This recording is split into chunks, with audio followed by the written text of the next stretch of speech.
All right, let's learn about section 8.4, special products of binomials.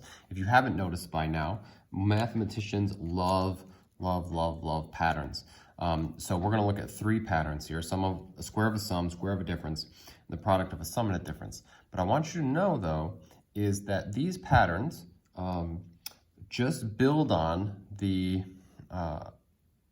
lesson over 8.3 of multiplying binomials. Let me show you what I mean. So this first pattern is called square of a sum. All right, so this is where we take a sum, something like 3x plus 5, and we square it. Okay, so we have two things being added together, and we're going to square it. Now, we looked at this a little bit in the other video, and we talked about how this means 3x plus 5 times 3x plus 5. Anything squared means that thing times itself. So the rule is just to write it twice, basically write it in its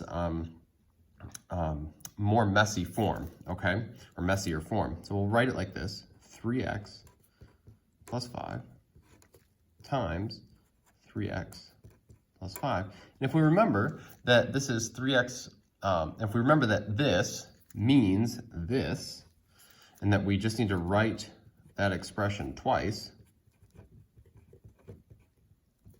then we don't need to think about too much more than just the distributive property, right? So now I'm going to take 3x times 3x.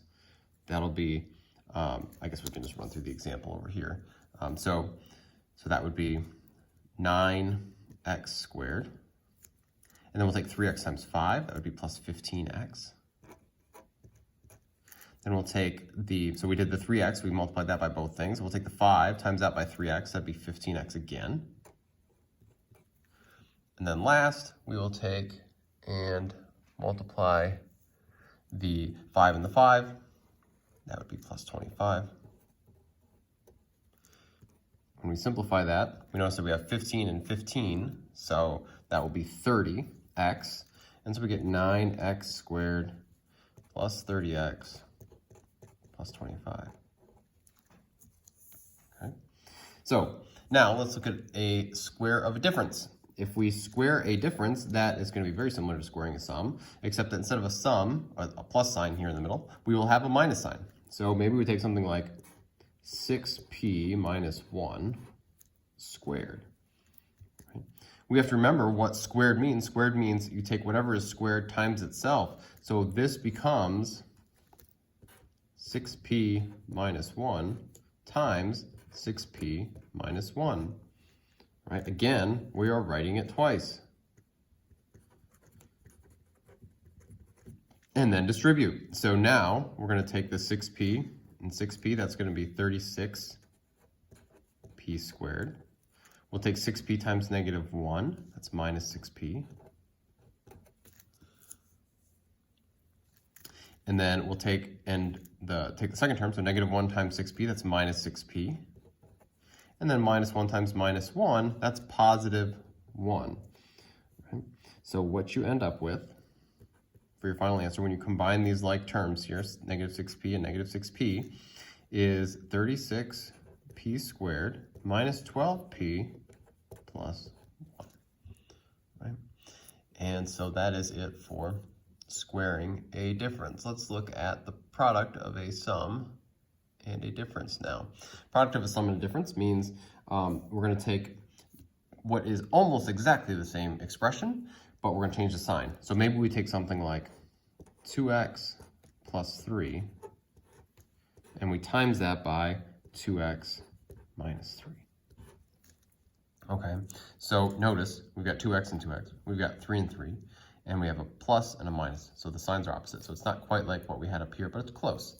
Okay, if we have the product of a sum and a difference, then an interesting thing happens. But there's not, again, it's just the distributive property. So if you know the distributive property and how to use that when you're multiplying binomials, then you don't necessarily need to memorize what the pattern is yet, okay? So the process is going to be to just square, what would we say here? The rule, I suppose, is square the first term and square the last term.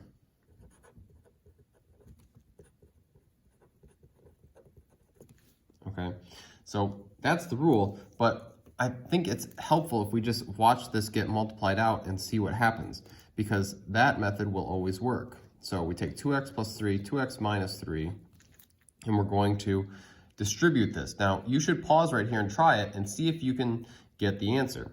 So pause it if you haven't, hopefully you did, and let's multiply this out. So I'll take 2x times 2x, that's 4x squared. 2x times negative 3, that's minus 6x.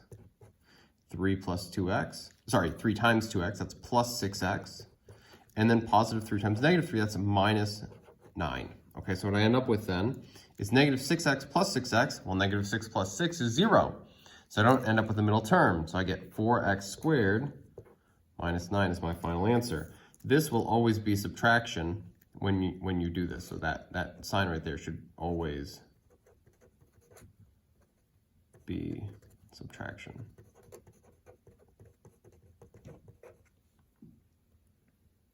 All right, and that's it for this lesson. I guess I should make that so you can see it. I'll give you one more example to try here. Go ahead and try 5t minus 2 times 5t plus 2. Give that a try. Pause the video, work it out.